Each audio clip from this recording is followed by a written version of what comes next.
என்னப்பா எங்கே போனாலும் பயங்கரமான மோசடி தான் நடக்கு.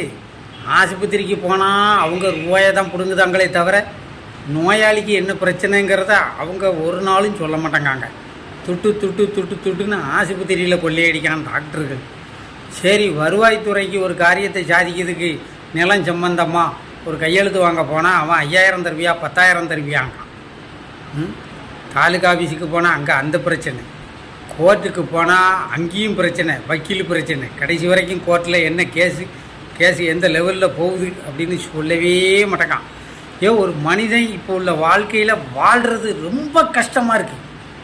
நம்ம விவரம் தெரிஞ்சவன் நமக்கு எவ்வளோ கஷ்டம் இருந்துச்சுன்னா ஒரு மாதிரி விவரம் தெரியாதவனுக்கெல்லாம் எவ்வளவு கஷ்டம் இருக்கும் வாழ்க்கையில். என்ன நம்ம எவ்வளவோ விவரம் தெரியும், ஆனால் நம்மளையே பிடிச்சி கண்ணில் விரலை விட்டு ஆட்டுதானுங்கள.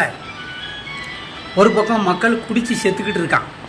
கேட்டால் வெளியூர்லேருந்து வேலைக்கு ஆள் வருது. அவன் வெளி மாநிலத்திலேருந்து வந்தவன் ஒழுங்காக பொண்டாட்டி பிள்ளையில் வச்சுக்கிட்டு காலங்கழித்து நல்லா சம்பாதிச்சு பேக்கோடு போகிறான். வரும்போது எந்த ட்ரெயினில் டிக்கெட் எடுக்கணும்னு தெரியாமல் வரவன் போகும்போது ஏசி கோச்சில் போகிறான். ஆனால் நம்ம பயலுவோ 12 மணிக்கு டாஸ்மாகில் லைனில் நிற்கான். ஆஃப் வாங்குவோமா புல் வாங்குவோமா அப்படின்னு நல்ல புது பல்சர் பைக்கில், அந்த ஃபேஷன் போகிற பைக்கு பூரா புது மாடல் பைக்கு நிறைய வாங்கி வச்சுருக்கானுவோ. பயலுவோம் துட்டும் வச்சுருக்கானுவோ, சொலவு அகலத்தில் ஃபோன் வச்சுருக்கானுவோ. ஆனால் வேலைக்கு போகாமல் டாஸ்மாகில் போய் காத்து கிடக்கான். இந்த உலகத்தை எப்படி திருத்த எந்த அரசியல்வாதி வந்து திருத்த போகிறான்னு தெரியல. முதல்ல மக்கள் ஓட்டுக்கு பணம் வாங்கிக்கிட்டு ஓட்டு போடுறத நிறுத்தினா மட்டும்தான் அரசியல்வாதி மக்களுக்கு பயப்படுவான்.